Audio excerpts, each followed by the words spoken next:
Ustaz Somad, ya. Ustaz kan punya banyak jamaah. Ya, alhamdulillah. Tolong carikan saya jodoh Pak Ustadz yang cantik, yang putih, yang tinggi, yang kaya, yang solihah, yang hafal Quran, yang baik, yang gak banyak ngomong, yang gak cerewet, yang bapaknya kaya raya, di ruang ICU, sudah mau meninggal, anak tunggal, semata wayang. Kau pikir aku bodoh? Kalau ada yang macam itu, kenapa aku kasih ke kau?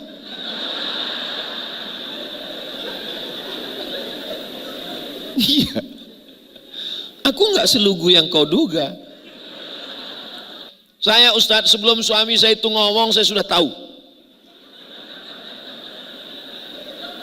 Kenapa dia bisa memahami?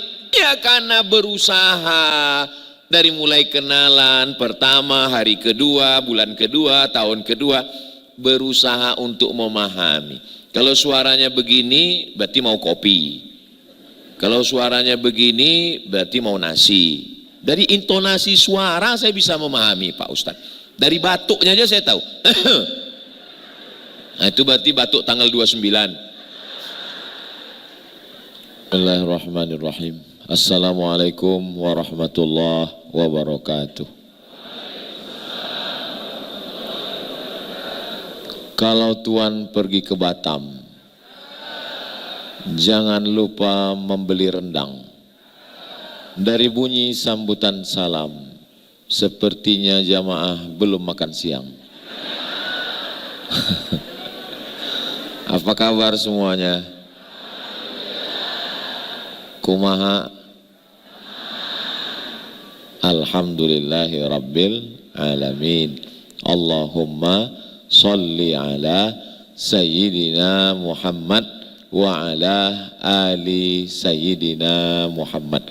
Semoga kita mendapatkan syafaat Nabi Muhammad sallallahu alaihi wasallam. Amin ya rabbal alamin. Karena ketemu lalu berjodoh atau karena ada jodoh lalu ketemu? Memang jam-jam segini ini susah mikir memang. Saya ulang lagi ya. Karena ketemu lalu berjodoh atau karena ada jodoh lah maka ketemu? Oke. Karena ada jodoh lah maka bertemu. Kenapa yang dipakai penggalan yang kedua? Karena kalau ketemu berjodoh, berapa banyak kita ketemu sama orang? Masa ketika ketemu, kamulah jodohku? Enggak. Makanya muncullah ungkapan asam di gunung, garam di laut. Ketemunya di restoran. Orang barat nggak ada mengenal itu Pak Ustadz, itu kan orang kita aja. Kadang kita ini menilai orang barat itu rasional. Nggak ada tuh masalah jodoh-jodoh, takdir-takdir tuh nggak ada itu. Loh, orang barat ada bukunya kok. Man from Mars, woman from Venus. Laki-laki dari planet Mars, perempuan dari planet Venus, ketemunya di bumi. Artinya apa? Mereka pun meyakini bahwa sebenarnya jodoh itu adalah bagian dari ketetapan Tuhan. Nenek moyang kita sebelum Islam datang, 4 langkah, rezeki, pertemuan, maut. Langkah, rezeki, pertemuan, maut. Bukan kuasa kita, itu kuasa Tuhan. Setelah Islam datang, disebut dia sebagai takdir pertemuan Allah subhanahu wa ta'ala. Jadi bagi kakak-kakak AA yang sudah dapat jodoh, ini adalah apa ya? Ya itulah. Jangan sampai kita ini salah jawab. Ini istrinya. Iya. Kok bisa ketemu? Kami ditangkap security. Ini suaminya, iya. Kalian kok bisa berjodoh? Salah sambung. Bagi yang sudah ketemu, jaga dia, pegang erat kuat, karena Allah yang sudah mempertemukan kalian. Bagi yang belum ketemu, jodohnya ada, cuman belum kelihatan. Makanya muncul istilah kalau jodoh takkan kemana, betul? Tapi saingan di mana-mana. Ustaz Abdul Somad, jodoh saya itu di mana? Ya nggak tahu, kok nanya saya. Ini air minum ini memang sudah jodoh saya. Saya tadi di dalam dibuatkan Ustadz Ozi teh manis, air panas, teh, gula, dia letakkan di depan. Karena gulanya belum dia aduk, saya buka, saya masukkan gulanya. Dan saya aduk sudah. Tinggal meminumnya saja. Enggak jadi saya minum. Kenapa? Foto, lupa saya minum. Ada tuh di dalam. Kalau memang enggak jodoh, ternyata jodohnya air mineral. Ini pun kalau enggak minum, enggak ketemu juga nanti jodoh. Bismillah.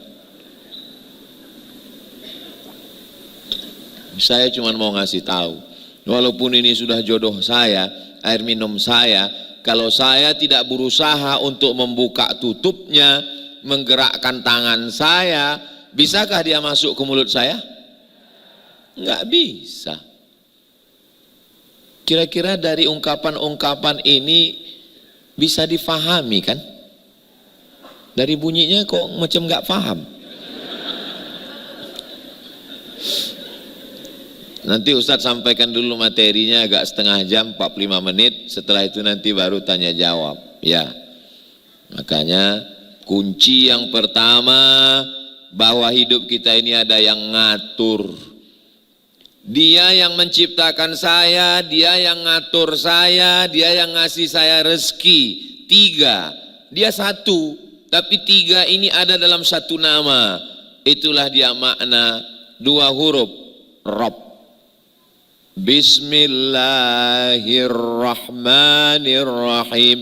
Alhamdulillahi Rabb. Rabb itu bukan air laut yang menguap. Rabb.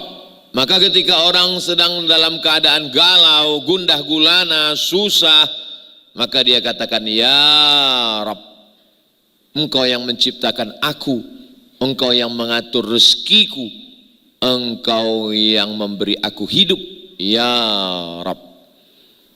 Saya bingung ngelihat orang ateis. Orang ateis itu pun bingung juga nengok saya. Apa yang Ustadz bingungkan? Orang ateis, keluarganya meninggal, terus dia berdoanya kemana? Mau saya buat update status, nanti banyak yang ngejek saya. Saya nggak apa-apa, kawan saya nggak tahan. Kalau saya dalam keadaan susah, saya tinggal mengatakan, ya Rabb, ya Allah, aku yang hidup ini, Engkau yang memberi aku hidup. Aku yang dalam berjalan ke sana kemari, Engkau yang mengatur hidupku. Rezekiku hari ini, Engkau yang memberi aku rezeki. Tapi kita tidak hanya berserah kepada Tuhan, kita tetap ada usaha dan ikhtiar. Ustaz Somad, ya, Ustaz kan punya banyak jamaah. Ya, alhamdulillah. Tolong carikan saya jodoh Pak Ustadz, yang cantik, yang putih, yang tinggi, yang kaya, yang solihah, yang hafal Quran, yang baik, yang gak banyak ngomong, yang gak cerewet, yang bapaknya kaya raya, di ruang ICU, sudah mau meninggal, anak tunggal, semata wayang. Kau pikir aku bodoh? Kalau ada yang macam itu, kenapa aku kasih ke kau?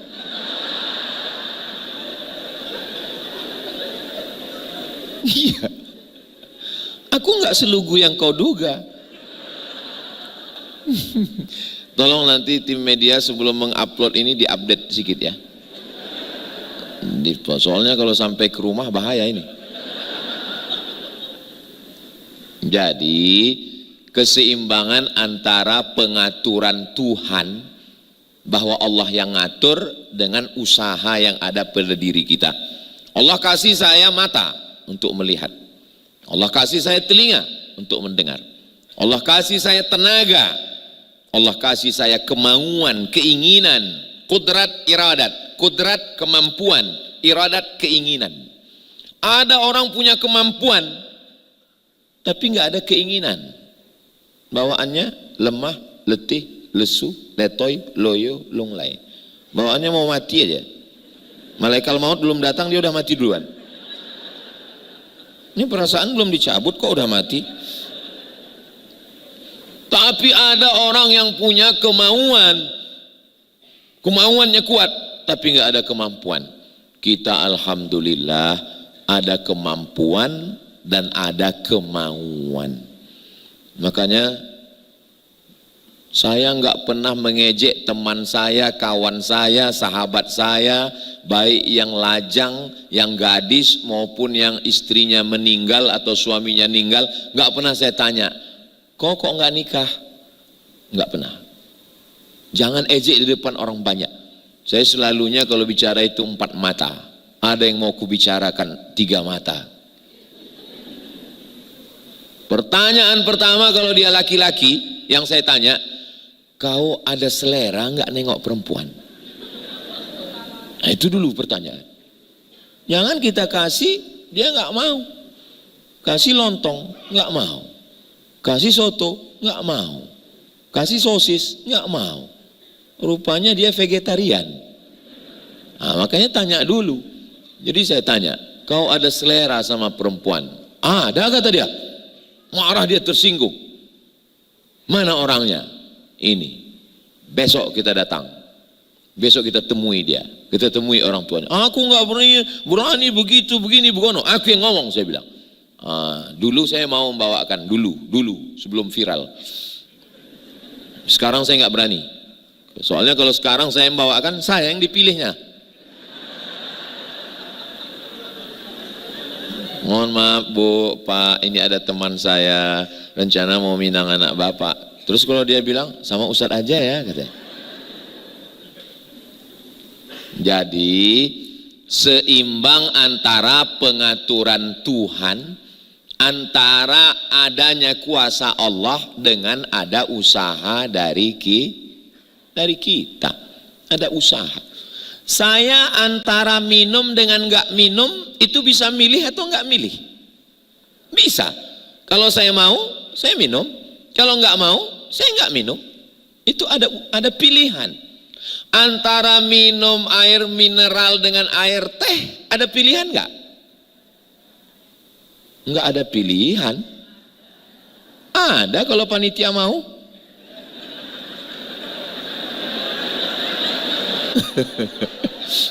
Enggak, saya bukan nyindir. Saya cuma mau menjelaskan bahwa hidup ini ada masanya kita bisa memilih dan ada masanya kita nggak bisa memilih. Saya antara bicara dengan berdiri dengan duduk di kursi, bisa milih nggak? Bisa. Kalau saya mau saya berdiri. Kok nggak berdiri? Semua ada saatnya, Besti. Kalau saya mau saya bisa berdiri. Kalau saya mau saya bisa duduk. Itu pilihan.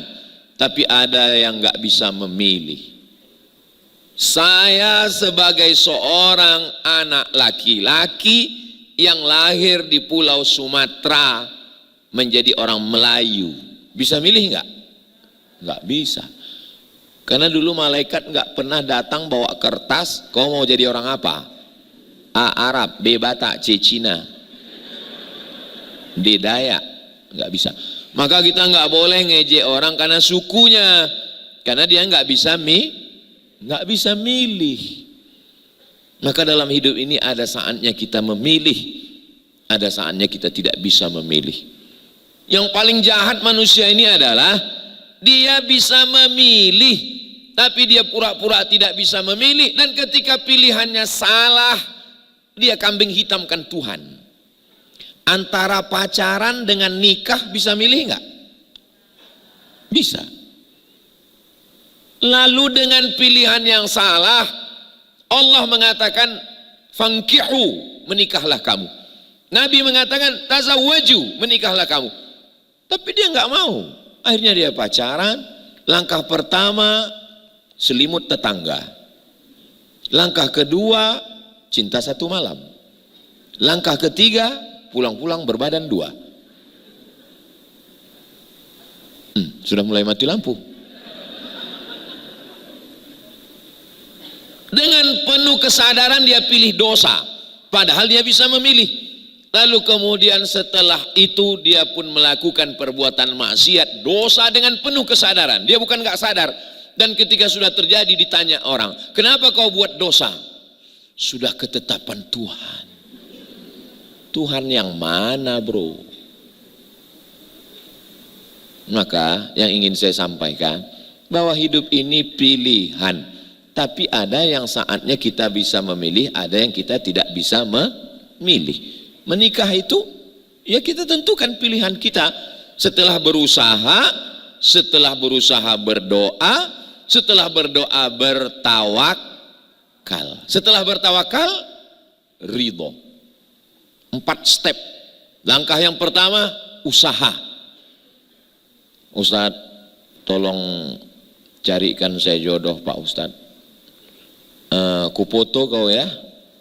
Maksudnya Ustadz, mau ku posting di IG. Janganlah Pak Ustadz.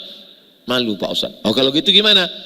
Intern antar grup-grup aja Pak Ustadz. Oke, itu bagian dari usaha. Setelah usaha, doa. Saya nggak tahu doanya bahasa Arab Pak Ustadz. Nggak usah doa pakai bahasa Arab, pakai bahasa Indonesia aja. Jangan kuat-kuat, nanti dengar tetangga sebelah. Setelah doa, tawakal. Tawakal artinya serahkan pada Allah. Setelah diserahkan pada Allah, puncak yang keempat adalah ridho.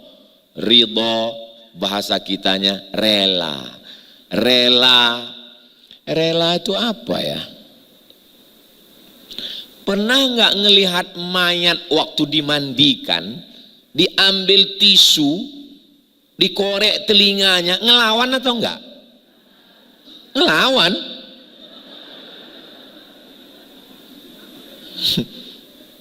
Pernah nggak ngelihat orang dikorek hidungnya, dibersihkan lubang-lubangin jenazah itu, dia nggak ngelawan. Itulah arti ridho. Ridho itu artinya apa? Pasrah menerima keputusan Allah. Tapi kalau begitu agama Islam ini agama apatis. Kalau begitu tidak ada perlawanan. Ingat dulu, makanya kalau nonton video itu yang full 1 jam, jangan cuma yang potong TikTok 1 menit. Usaha, doa, tawakal, ridho. Kalau sudah ridho, fa idza azamta fatawakkal 'ala Allah. Setelah itu ridho pasrah menerima. Itu makanya banyak laki-laki sama perempuan sudah menikah itu bawaannya ridho aja. Kayak mayat, nggak ngelawan. Papa, tunggu di sini, aku mau belanja. Ridho mah. Nah, itu dia udah sampai level ridho. Dia sudah usaha, dia sudah doa, dia sudah tawakal, dan puncaknya adalah ridho. Poin yang pertama, bahwa ini dalam pengaturan Allah, tapi kita tetap ada usaha dan ikhtiar. Karena ada orang yang mengatakan kita ini nggak ada usaha. Kita ini sama seperti wayang yang dipermainkan oleh dalang. Ini kelompok aliran sesat. Namanya Jabriyah. Apa namanya? Jabriyah. Jabriyah itu aliran sesat. Sedangkan kita adalah kelompok ahli sunnah wal jamaah. Kita memang diatur Allah, tapi kita juga punya pilihan untuk berbuat. Setelah kita memilih, kita berusaha, kita berdoa, kita tawakal. Setelah itu kita serahkan kepada Allah Subhanahu wa ta'ala. Akhirnya kita pun bertemu. Tapi makhluk ini berbeda. Bentuknya beda, yang satu berjenggot, berkumis, yang satu bersih, klimis. Ah enggak Pak Ustadz, suami saya klimis juga. Ah ya itu karena dia cukur. Bentuk fisiknya berbeda, cara ngomongnya juga beda. Yang laki-laki ini tegas, mau ke sana, mana makan, mana kopi. Yang perempuan dengan lemah lembutnya, nyaris tak terdengar. Apakah? Kenapa dibuat Allah berbeda? Supaya bisa bekerja sama. Jadi tidak bisa laki-laki ini memaksa istrinya mesti sama macam dia. Dan si perempuan ini juga tidak bisa memaksa suaminya mesti sama macam dia. Kita tidak bisa disamakan. Kita hanya bisa memahami perbedaan. Apalagi kalau beda suku. Apalagi kalau beda pulau, apalagi kalau sampai beda negara, apalagi kalau beda adat istiadat. Sedangkan satu suku, satu negara aja kadang beda. Apalagi kalau sampai orang Jawa menikah dengan orang Sumatera. Oh, rugi sekali laki-lakinya itu. Dari emas ke tulang.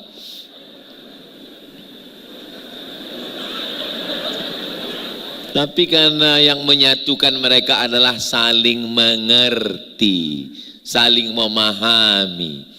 Suamimu itu kok kasar kali ngomongnya? Kenapa dia teriak-teriak? Maklum, dia orang Sumatera, pegunungan, anginnya kencang.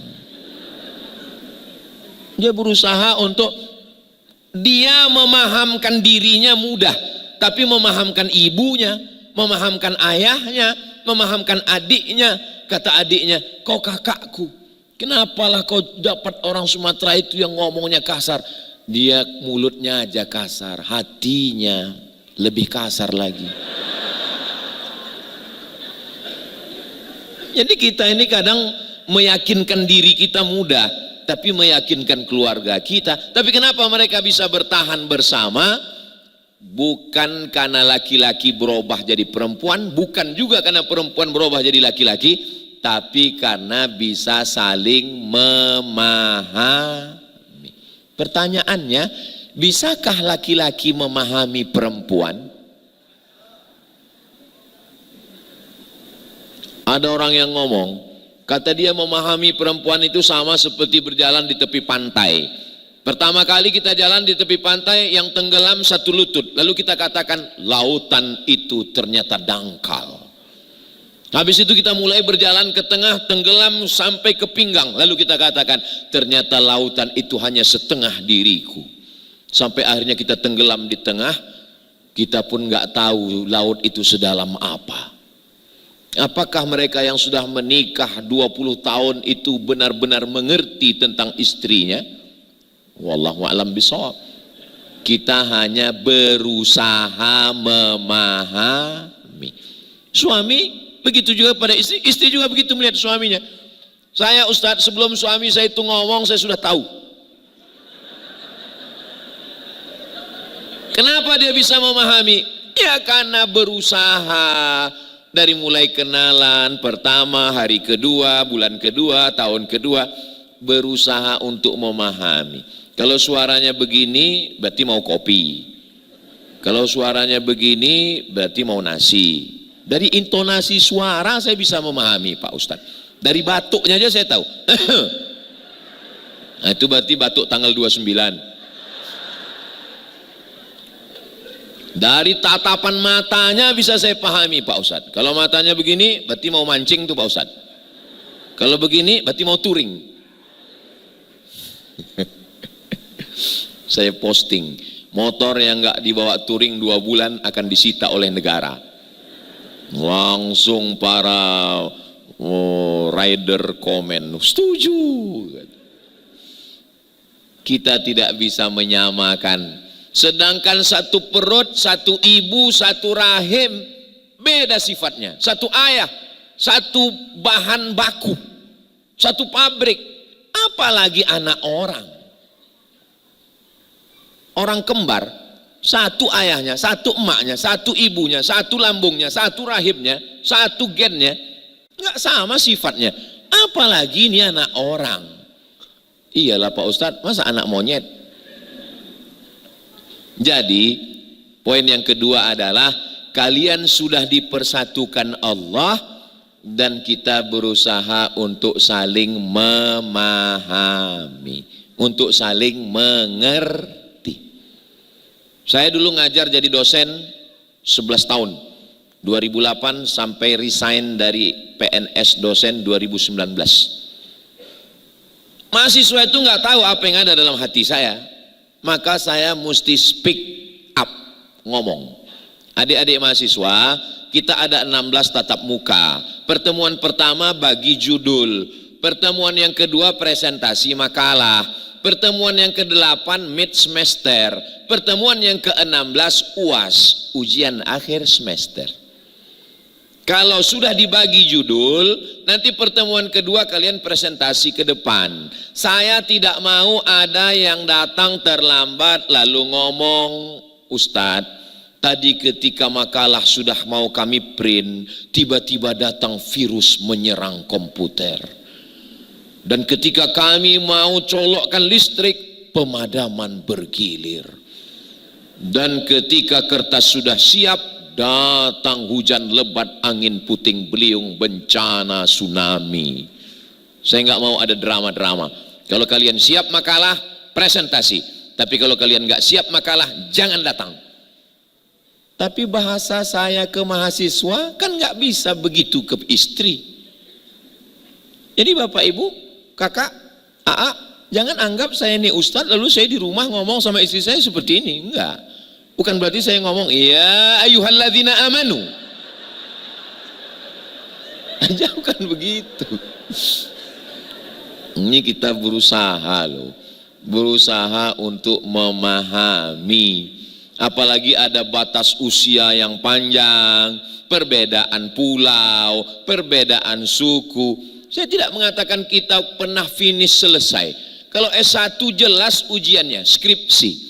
Kalau S2 jelas ujiannya, tesis. Kalau S3 jelas ujiannya, disertasi. Tapi pernikahan ini ujian yang tak pernah henti. Boleh untuk update status nanti.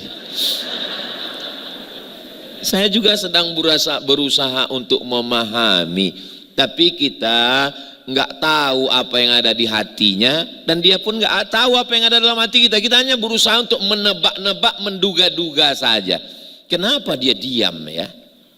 Apa salah dan dosaku? Kadang kita ini laki-laki selalu merasa bersalah. Salahku apa ya? Omongku apa salah ya? Bagaimana apa salah ya? Rupanya kita buka lemari, kain di bawah sudah ditarik, tumbang semua yang di atas. Makanya Allah kasih kita lidah. Innal kalama la fil fuadi. Kalimat yang sebenarnya itu berada di dalam. Wa innama ju'ilal lisan, diciptakan lidah untuk mewakili apa yang ada dalam hati. Makanya ngomong. Aku, kami Pak Ustadz, kalau aku tuh kasar Pak Ustadz. Saya pun kasar Pak Ustadz. Abdi teh. Aku hari Jumat, Sabtu, Ahad, Senin ke Jawa Barat. Jumat, Sabtu, Ahad, Senin Kalimantan Selatan. Jumat, Sabtu, Ahad, Senin Sulawesi Tenggara. Yang di rumah Selasa, Rabu, Kamis. Jadi kita ngomong jelas. Dan insya Allah kalau udah kita jelaskan terima. Aku, saya, Jumat, Sabtu, Ahad, Senin, masjid, musola, kantor, bangun tadi pagi Masjid Al-Ikhlas. Habis itu ke Sukabumi, bahasa Arabnya hubbud dunya. Habis Sukabumi acara dengan sahabat-sahabat di membangun keluarga sehidup sesurga. Ini yang ketiga. Nanti malam tablik akbar yang keempat. Besok ada 3 acara, habis itu baru pulang. Kalau aku lambat kirim balas WA, jangan curiga. Aku nggak akan selingkuh. Aku ini sudah tua. hitam, kurus, pesek, nggak ada orang mau. Kita yakinkan itu, walaupun banyak yang mau. Kita yakinkan. Baca aja komen-komen di Instagram, di YouTube itu. Jadikan aku yang kedua ya Ustadz. Tapi kita mesti yakinkan. Kita yakinkan, namanya untuk meyakinkan orang. Anggap aja kita sales. Sales Pak Ustadz. Ya kalau di Medan kan kabel. Kabel Pak Ustadz. Nah, jadi kenapa terjadi konflik? Karena salah memahami. Kenapa bisa salah memahami? Maka muncullah istilah salah faham. Kenapa bisa salah faham? Karena nggak ngomong. Tapi kan nggak semua laki-laki bisa ngomong. Memang laki-laki ini jarang ngomong, diam aja, tiba-tiba stroke. Mudah-mudahan yang sakit segera sembuh, insya Allah. Beda sama perempuan. Perempuan itu bisa semua diomonginya. Tahan dia ngomong. Berhenti ngomong, ngemil. Kalau laki-laki kadang diam. Bapak, ibu, cobalah ibu perhatikan suami ibu. Kadang diam aja. Tatapannya kosong. Mulai kemana-mana. Diajak ngobrol nggak nyambung. Coba ibu tanya dia, Pak, ini gejala awalnya gimana? Maka yang perlu dibangun itu adalah saling memahami dengan cara berkomunikasi. Ada orang kalau komunikasi dengan orang ramai, 1000 orang nyantai dia ngomong. 1000 orang nyantai dia ngomong. Tapi kalau ngomong berdua nggak bisa. Itu siapa? Aku. Saya kalau ngomong di depan orang tabligh akbar, insya Allah dengan izin Allah, nggak sombong, nggak angkuh, sanggup saya. Tapi kalau ngomong berdua, saya berat. Jadi Ustadz gimana ngomong sama Ustazah? Saya kirim WA. Apa salahku sayang? Habis itu kirim moji-moji, gambar-gambar itu. Jadi kita memahami diri kita sendiri. Apa kelemahan saya? Halakam ru'un lam ya'rib qadrahu. Celaka orang yang tidak mengerti siapa jati dirinya. Pahami diri sendiri. Siapa yang paling mengerti tentang diri kita? Ya diri kita sendiri. Saya bilang ke istri saya, aku ini macam kain pendek.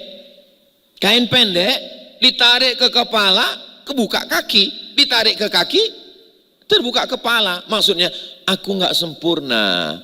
Maka karena aku tidak sempurna, aku pergi ke sana, aku pergi ke sini. Tapi insya Allah 3 hari ini full. Hari Selasa, hari Rabu, hari Kamis pun tidak juga untukmu semua. Hari Selasa saya ngajar santri. Baca kitab pagi, saya imam dengan santri. Habis itu zikir doa, habis itu baca tafsir. Hari Rabu baca Riyadus Sholihin di masjid dekat rumah, musola.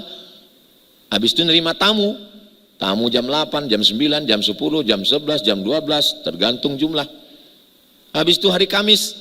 Hari Kamis aku sebagai kepala rumah tangga. Hari Kamis besok kita jalan. Mau jalan kemana? Mau jalan ke mall, mau jalan ke gunung, mau jalan ke danau, mau off-road, mau jalan ke sana.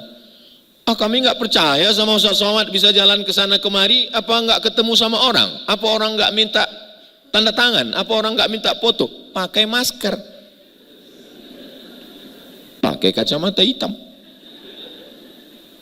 pakai celana jeans, pakai itu pun kalau kita ke mall ada juga yang tanda dari jauh. Dia mendekat, Ustaz Somad ya. Ya kita jawab lagi, mirip. Apa susahnya? Kapan lagi kita membahagiakan istri? Kita gendong. Kalau saya lagi di Bandung, kemarin Bandung, habis Bandung ke Bogor, di Jawa Barat ini, dikawal TNI, Polri, Satpol PP, Panser, Kokam, security, semua ngawal. disetir, ada yang nyupir. Tapi kalau hari Kamis, ya jadilah kita sebagai kepala rumah tangga. Saya nyetir sendiri, pergi ke pasar bawa istri belanja, dia pergi ke pasar, saya nunggu di parkir. Jadi penderitaan kalian kurasakan juga. Jangan kalian sangka kalian aja laki-laki yang penuh dengan penantian itu. Berapa kali kita menantikan, menunggu dia lagi untuk menyatakan setuju dan tidak. Sekarang menunggu dia lagi selesai belanja. Dan perempuan itu kalau belanja nggak sama laki-laki. Laki-laki nyari apa dia? Nyari pisau cukur, masuk, ambil, bayar, selesai. Perempuan nggak, ke sana kemari, ke sana kemari. Habis itu dia masuk, lupa apa yang dibeli. Tapi karena kita udah kenal, kita maklum aja. Namanya juga berusaha untuk memahami. Perempuan juga begitu. Kalau dia sudah paham dengan suaminya, mana tadi kunci? Mana? Laki-laki itu nyari pakai mulut. Padahal ada kunci di situ. Mana potong kuku? Mana sepatu? Mana kaos kaki? Laki-laki nyari pakai mulut, enggak pakai mata. Tapi karena udah sering, dia pasti senyum aja. Nanti ketemu sendiri. Sesuatu yang mungkin menjengkelkan, tapi malah jadi hiburan. Ini dari senyumnya kayaknya pengalaman ini. Nah, jadi sebetulnya ini adalah dua manusia yang berbeda, lalu kemudian mereka sedang mencari titik-titik temu untuk saling memahami, karena mereka ingin bersama di surga nanti insya Allah. Dalam masalah pendidikan anak, yang suami mengatakan anak kita ini nanti kena narkoba, kena sabu-sabu, kena pil anjing gila, kena handphone, kena gadget, dia mesti masuk pondok sesuai dengan ceramah Ustaz Somad. Kata Ustaz Somad, lebih baik meleleh air mata sekarang daripada 20 tahun lagi kita menyesal. Masukkan pondok. Tapi kan nggak sama pikirannya. Kata istrinya, enak aja kau pakai dalil Ustaz Somad. Memangnya Ustaz Somad pernah mengandung? Memangnya Ustaz Somad kau itu pernah melahirkan? Memangnya dia pernah meregang nyawa, sobek kulitnya? Memangnya dia pernah menyusukan? Kalau kau mau ikut Ustaz Somad, tidur kau sama Ustaz Somad. Saling memahami. Disitulah nanti teruji bagaimana hebatnya bapak merayu. Dulu, kenapa bapak bisa meyakinkan dia untuk jadi istri bapak? Apa sudah hilang peletnya sekarang? Yakinkan juga lah dia sekarang. Ternyata merayu setelah menikah, menggombal setelah menikah jauh lebih susah daripada meyakinkan dia dulu, Pak Ustadz. Begitulah pengakuan dari saya. Ini sebetulnya mewakili laki-laki yang dari mulai komunikasi, belanja, rumah, segala macam. Perempuan itu menunjukkan dirinya tidak berdaya. AA angkat tabung gas, AA air galon, AA token. Padahal ketika suaminya nggak ada, 2 tabung itu bisa diangkatnya. Suaminya ngecek pakai CCTV, dia lihat, 2 tabung diangkatnya. Jadi sebenarnya dia bukan lemah, dia ingin diperhatikan. Betul Kak? Lihat. Itu ungkapan suara yang paling jujur di atas dunia. Dia sebenarnya ingin diperhatikan. Masalahnya laki-laki ini menurut dia perhatian itu bisa diwakili oleh benda. Aku kan sudah kasih uang, aku kan sudah kasih mobil, aku kan sudah kasih rumah, aku kan sudah kasih cincin. Padahal perempuan merindukan kata-kata yang susahlah diungkapkan dengan kata-kata. Sahabat saya, konsultan pernikahan, mendengarkan curhat seorang perempuan yang sudah dibelikan suaminya mobil 3. 1 mobil pick up untuk belanja, 1 mobil city car untuk jalan dalam kota, 1 mobil van untuk jalan luar kota. Menurut suaminya, aku sudah sayang secara sempurna, tapi yang dirindukan istrinya bukan itu. Kenapa terjadi apa yang terjadi? Kata istrinya, dia tidak pernah bertanya kepadaku, kau mau makan apa siang ini dan di rumah makan mana. Mobil ada, rumah ada, uang ada, tabungan ada, tapi yang dirindukannya adalah mau makan apa siang ini sayang. Ketika dia sedang merindukan kata-kata itu, tiba-tiba datang WhatsApp dari teman SMA-nya. Kamu masih ingat makanan yang dulu? Terjadilah apa yang terjadi. Maka laki-laki jangan pelit, jangan bakhil, bukan masalah uang, masalah kata-kata. Latihan. Minta bantuan sama AI.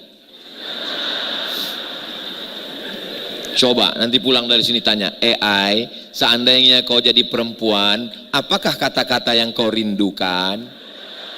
Tanya sama AI, nggak apa-apa berguru sama AI. Nanti pulang dari sini, ketuk pintu. Itu pintu kan nggak dikunci, kamu kan udah tahu pintu nggak pernah dikunci, kenapa kamu ketuk berkali-kali? Aku ingin melihat bidadari surgaku.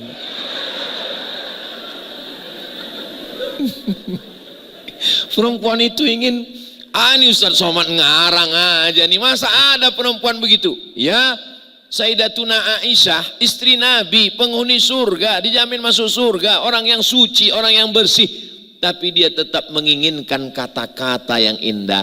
Dan Nabi Muhammad SAW memberikan kata-kata yang indah itu. Apa kata dia? Ya Humaira, wahai engkau orang yang kulitnya putih kena cahaya matahari kemerah-merahan. Jadi kalau gitu boleh kami panggil istri kami ya Humaira. Why not? Pulang dari sini nanti, yang kebetulan istrinya nggak ikut ya, yang ikut pun juga nggak apa-apa. Ya Humaira, alah katanya. Iya, ya Humaira. Ayah nggak bisa lah Pak Ustadz, orang istri saya nggak putih kok. Ya nggak apa-apa. Idqalus surur, menyenangkan hati orang. Menyenangkan hati orang. Kalau bisa kau senangkan dengan hadiah. Kalau nggak bisa dengan hadiah, dengan kata-kata yang menyenangkan hati. Ini kadang laki-laki ini terlalu jujur. Ngomong sama istri, ya Hajar Aswad. Bahagiakan dia, senangkan hatinya. Walaupun ya sedikit yang dia buat. Papa, gimana nasi gorengnya? Seumur hidup aku baru ini merasakan nasi goreng yang padahal asinnya minta ampun. Terus dia makan, asin? Enggak. Kalau ngelihat kamu semuanya jadi normal saya.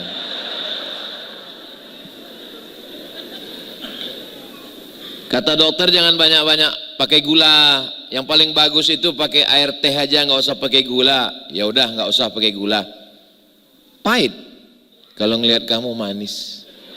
Tapi kata dokter aku nggak bisa ngelihat kamu lama-lama. Kenapa? Nanti kena diabetes. Dulu kenapa waktu sebelum menikah pandai? Kenapa setelah menikah tiba-tiba jadi bodoh? Dulu waktu sebelum menikah, semua orang dirayu. Adik namanya Dina ya? Maksudnya dinafkahi aku. Masya Allah pandainya. Abang orang Sunda? Bukan. Orang Medan? Bukan. Orang Bugis? Bukan. Terus orang apa? Aku orang Jawa. Tapi kelihatannya bukan orang Jawa, karena aku adalah jawaban atas istikharah kamu selama ini. Dulu kenapa pandai mulutmu? Sekarang kenapa pura-pura bisu? Berusahalah untuk, saya kalau lama-lama ngasih materi marriage life ini jadi muda saya. Memang saya perhatikan setiap saya diminta Ustadz Ozi mengasih materi di marriage life series ini, otak saya itu jadi berkembang. Beda kalau saya ceramah di masjid yang isinya pensiunan. Bawaannya mau cerita sakratul maut aja. Iya. Jadi memang bertemu dengan audiens ini mempengaruhi Ustadz juga. Jadi kalau ada orang yang nanya saya, kenapa Ustadz saya lihat awet muda sekarang? Jawabannya karena sering ngisi materi Marriage Life Series. Nah, jadi saling memahami. Saya tidak merasa saya laki-laki yang bisa memahami, enggak. Saya tetap berusaha untuk memahami. Tanggal lahir kita penting. Tapi tanggal pernikahan jangan sampai lupa. Perasaan hari ini tanggal apa ya? Cepat tengok kalender, cepat tengok. Buka catatan.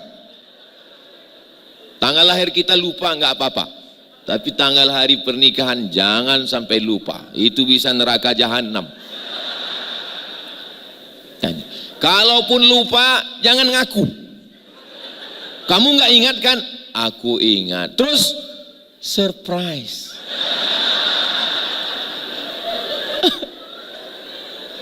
Itu. Cuman susah juga saya mau ngasih jurus-jurus karena pasangannya ada. Akan datang nih kita buat laki-laki semua. Dan jangan direkam. Bukan begitu. Semua ini mesti didengar laki-laki dan perempuan. Karena tujuan kita bukan mau memenangkan diri, bukan mau menyenangkan diri, tapi untuk bisa saling memahami. Dari mana Ustaz tahu pikiran-pikiran perempuan? Ya saya dengar kan dari pertanyaan jamaah itu kan tahu kita. Ustadz Abdul Somad, aku yang bekerja, aku anak orang kaya, aku yang masuk kantor, tapi suamiku nggak pernah ngasih belanja. Sudahlah uangku dipakai, dia pula main judi, dia main game online. Sebetulnya perempuan ini dia bukan mau nanya, mau cerita. Kadang bingung kita membaca surat itu panjang-panjang, ujungnya nggak ketemu kita pertanyaannya. Mereka mau cerita. Makanya kalau perempuan cerita, kita jangan suruh dia berhenti. Tapi saya letih Pak Ustadz, saya di kantor dimarahi atasan, di jalan saya tadi kena tilang, masa di rumah mau dengar cerita? Berarti kau bilang nggak paham. Jadilah pendengar cerita yang baik. Kau hanya tinggal iya, oh, iya, oh. Apa susahnya? Kira-kira bisa? Insya Allah. Iya. Oh. Apa susahnya? Itu Pak, anak kita tadi sudah dimandiin jalan ke sana begini. Makan coklat. Iya. Tiba-tiba mandi lagi, coklat lagi. Oh. Apa susahnya? Dia cuma mau cerita. Dia nggak minta solusi. Perempuan ini nggak pernah minta solusi sama kita karena dia lebih punya solusi. Dia hanya butuh orang yang mau dengar cerita dia, maka jadilah pendengar yang baik. Anggap aja itu sandiwara radio. Kita dengar aja. Besok kita dengar. Setelah habis selesai, kita tanya, ada lagi? Kira-kira ada yang lebih berat nggak? Apa susahnya? Kalau lagi marah, jangan keluarkan kata-kata. Karena itu sama seperti sapi yang keluar dari lubang kecil waktu Nabi Isra Mi'raj. Dia tengok ada sapi keluar dari lubang kecil, dan ketika sudah keluar dia nggak bisa masuk lagi. Marah, emosi, lebih baik tahan. Kalau kebetulan di situ ada minuman, minum. Ada es krim, habiskan. Jangan sampai ngomong sumpah serapah itu ini, nanti hatinya dingin, emosinya turun, kata-katanya tidak bisa hilang. Kaca retak bisa direkat, galah patah bisa disambung, hati yang pecah kemana obat akan dicari. Oh kalau begitu Ustadz Somad nggak pernah mengeluarkan kata-kata. Saya orangnya tahu sendiri. Kalau sedang ceramah lihatlah kalau saya ngomong berapi-api. Karena ada sound system. Tapi kalau nggak ada saya diam aja. Kalau saya sedang marah saya tahan. Astaghfirullah, astaghfirullah, astaghfirullah. Afdalu zikri fa'lam annahu la ilah. Karena kalau sampai keluar ini meledak, maka hancurlah Hiroshima dan Nagasaki. rumput pun tidak akan tumbuh lagi. Dan ingat, perempuan daya ingatnya jauh lebih kuat daripada laki-laki. Sekali kata-kata keluar, jangankan kata-kata, perbuatan aja. Seorang laki-laki nyetir, tiba-tiba ada perempuan mau nyebrang, berhenti, dia kasih jalan, itu sampai nenek-nenek dia ingat. Dapat videonya? Kalau nggak dapat nanti saya kirim.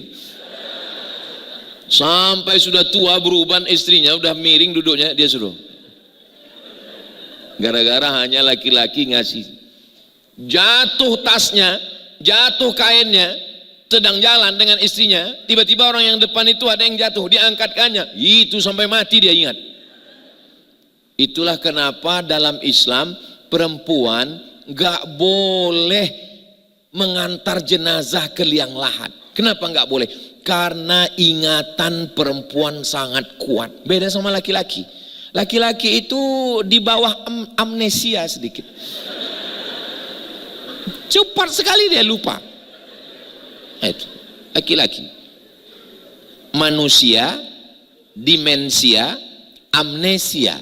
Laki-laki di antara-antara itulah, lupa dia, nggak sakit hati. Itu di antara beberapa perbedaan. Tapi keduanya ini bisa bersama karena apa? Wa allafa baina qulubina fa allafa baina qulubina. Allah yang mempertautkannya. Setengah mati kita mau mempertautkan dengan usaha ikhtiar kita, tapi kalau Allah tidak, maka jangan lupa seperti teori Ka'bah. Ini Ka'bah di tengah, panjang umur, sehat badan, nanti kita bisa ke Baitullah bersama Bang Irfan. Kami kemarin berangkat umroh bersama beliau. Jadi di Ka'bah itu semakin dekat ke Ka'bah itu semakin diameternya makin dekat. Ini Ka'bah. Kalau kita jauh dia, putarannya makin jauh, makin jarang. Tapi kalau kita semakin mendekat, teori jari-jari. Masih ingat jari-jari? Udah lama nggak naik sepeda Pak Ustadz?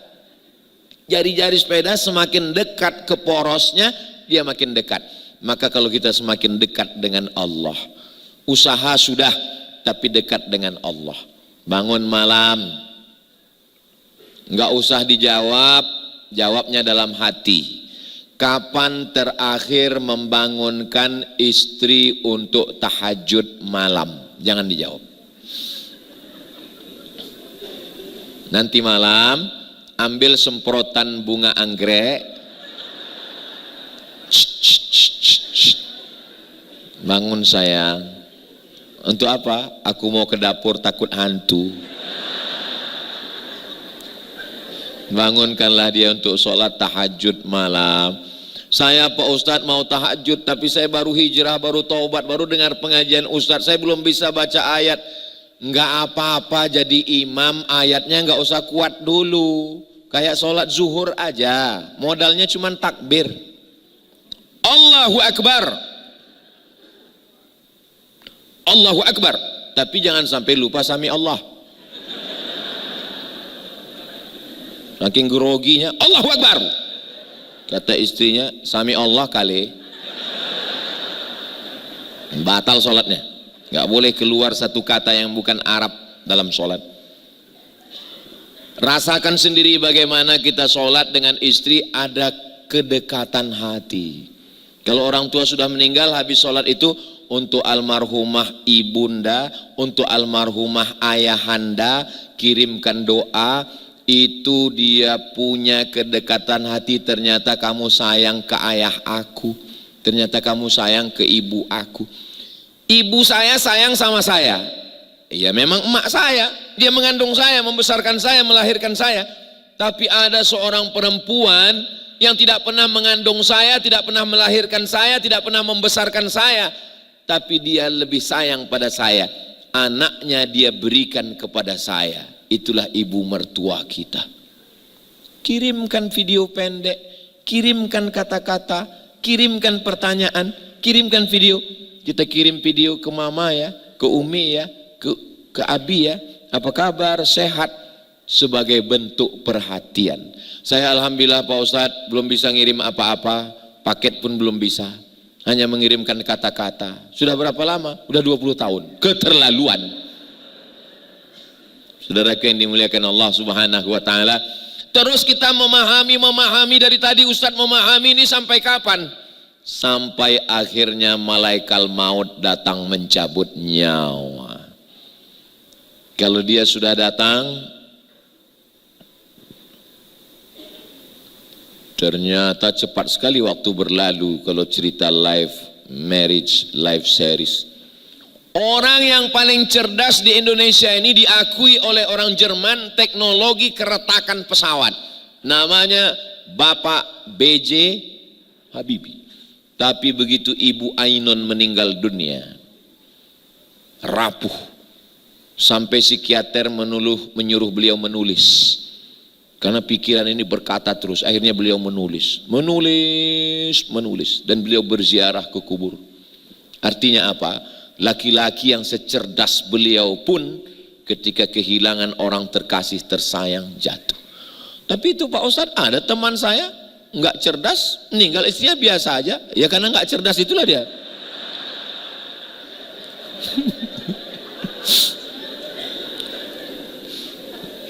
Ternyata cinta yang paling dalam. Saya nonton itu film Ainun Habibie sama Ustazah.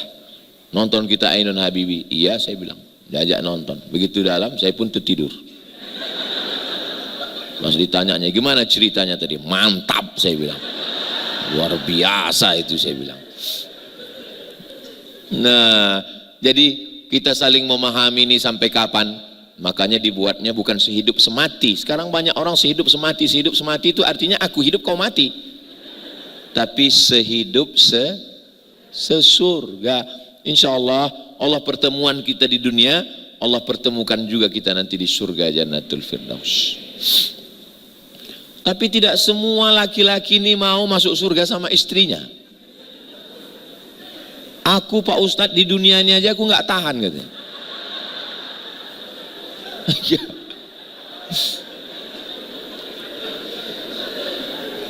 Apa sifatnya yang kau nggak suka?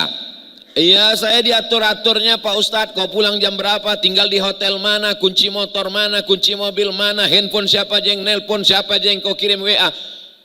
Itu tanda sayang dia supaya kau tidak dilarikan pelakor. Buat nama dia di handphone itu, security syariah.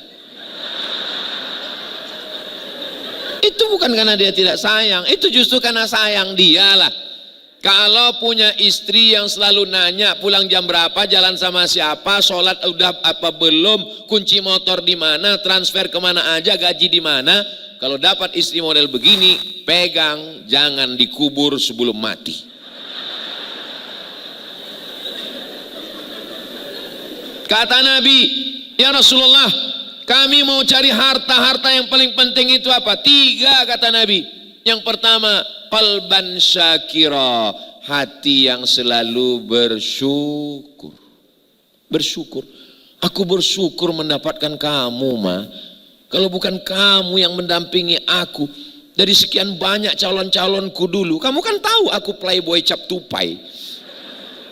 Semua pohon kelapa aku lobangi. Tapi kenapa kamu yang jadi istriku? Karena ternyata memang kamulah yang mampu. Begitu, besarkan jiwanya. Kalau badannya udah besar, besarkan semangatnya. Begitu juga dengan ibu. Aku bersyukur kamu jadi suamiku, Pak. Padahal dulu aku berdoa ingin suami yang rambutnya pirang, matanya biru, kulitnya putih.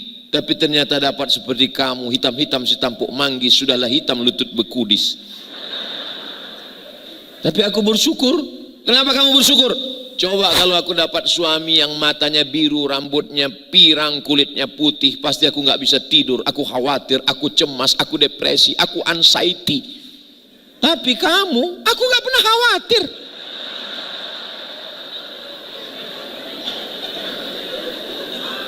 Mau ada yang ambil, ambillah. Sudah lama ku ikhlaskan. Allah ngasih kita itu bukan yang kita mau, tapi yang Allah mau.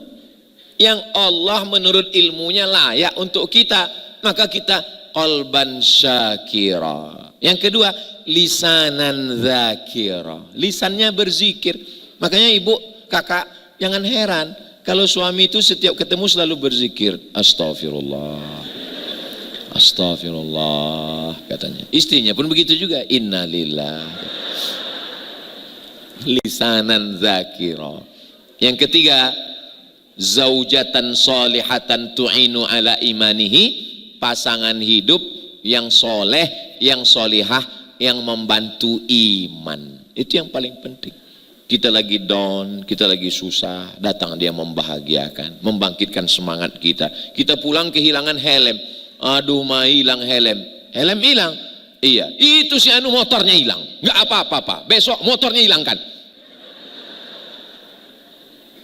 Tapi kalau dia buat kita down, tadi helm hilang, hilang helm, besok nyawa kau hilang. Apa nggak langsung jatuh kita?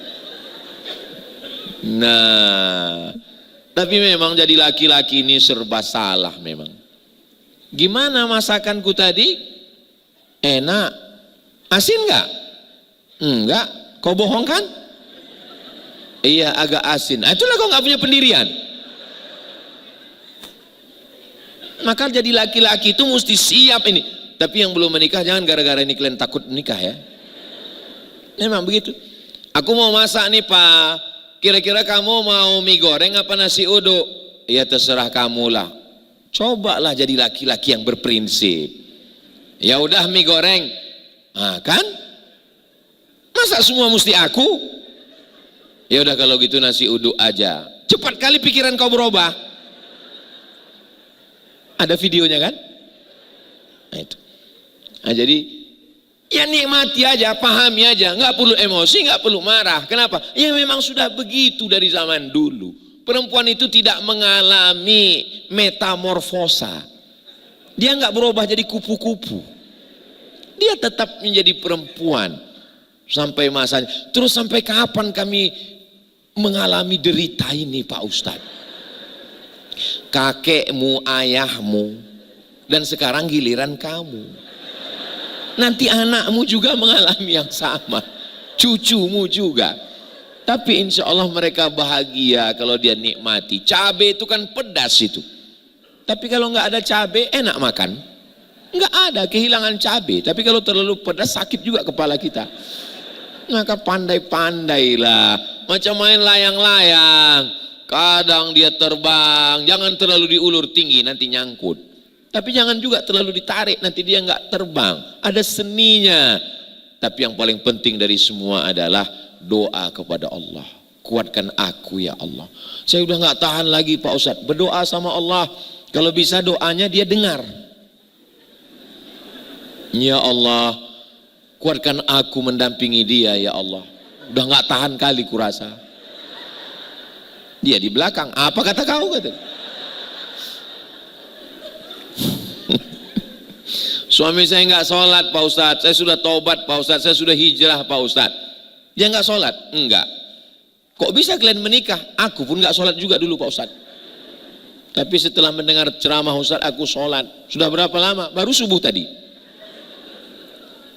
Doakan dia, ambil video Ustadz Adi Hidayat, ambil video Gus Baha, ambil video Kiai Fulan, dengarkan ke dia, doakan dia, tahajud, sholat hajat. Di dekat tempat tidur, agak dekat ke telinga dia, bukakan pintu hidayahnya ya Allah.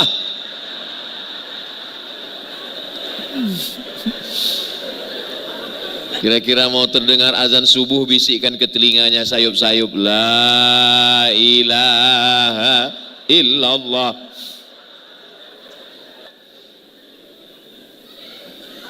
Sengaja Allah mempertemukan untuk saling menjaga, saling melengkapi, saling menyempurnakan.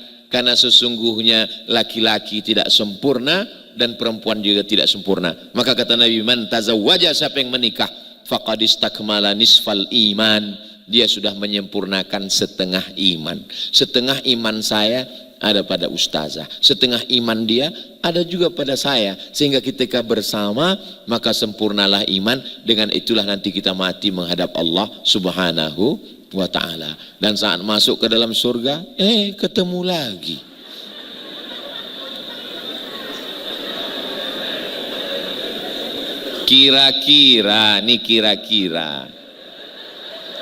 Kira-kira kalau Bapak Presiden B.J. Habibie masuk surga, disuruh pilih antara bidadari dengan Ibu Ainun, dia pilih siapa?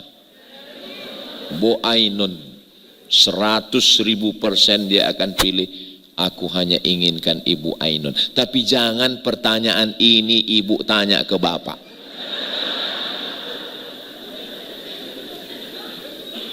Kenapa?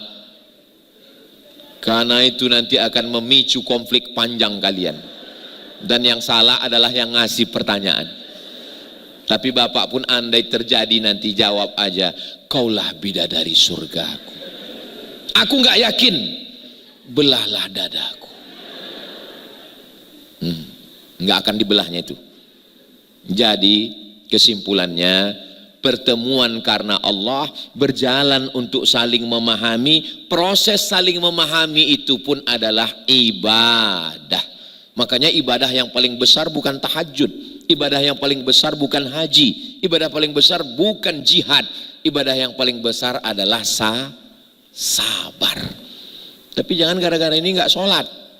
Kau nggak sholat, sabar Pak Ustaz. Tetap sholat, tetap baca Quran, tetap berzikir. Pada akhirnya nanti kita sampai pada stasiunnya, apakah kita dulu atau pasangan dulu. Setelah itu nanti kita akan berjumpa di surga bersama Rasulullah sallallahu alaihi wasallam. Sallu ala Nabi Muhammad.